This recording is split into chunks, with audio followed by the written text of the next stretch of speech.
Welcome back to Code with me.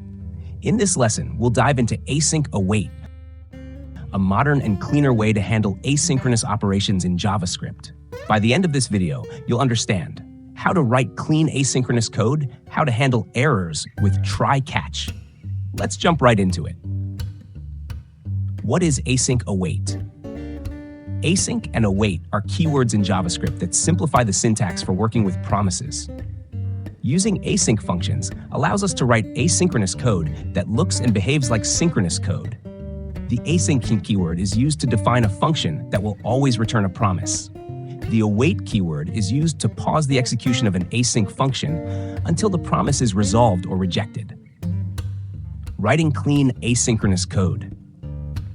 Let's see how to use async and await to simplify asynchronous code. Example, fetching data with async await. Here's how you can fetch data using async and await. Async function fetch data.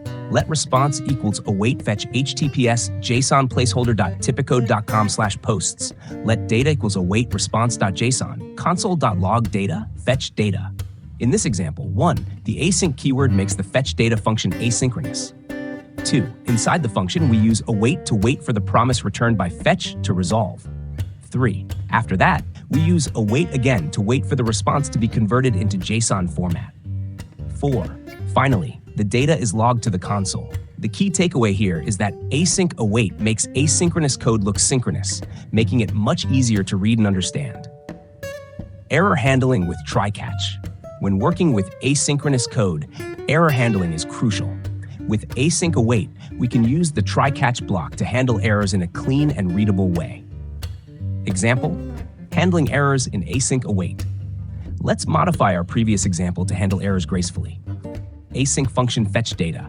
Try let response equals await fetch https placeholder.typicode.com/posts. If response.ok, throw new error. Network response was not okay. Let data equals await response.json. Console log data. Catch error. Console.error. There was a problem with the fetch operation. Error. Fetch data. In this updated code, 1. We wrap the await calls inside a try block. 2. If an error occurs during the fetch or response JSON operations, it will be caught by the catch block. 3. The catch block logs a friendly error message to the console, so we know what went wrong. This pattern ensures that errors are caught and handled properly, preventing the program from crashing. If you found this video helpful, don't forget to like, comment, and subscribe for more. See you in the next one.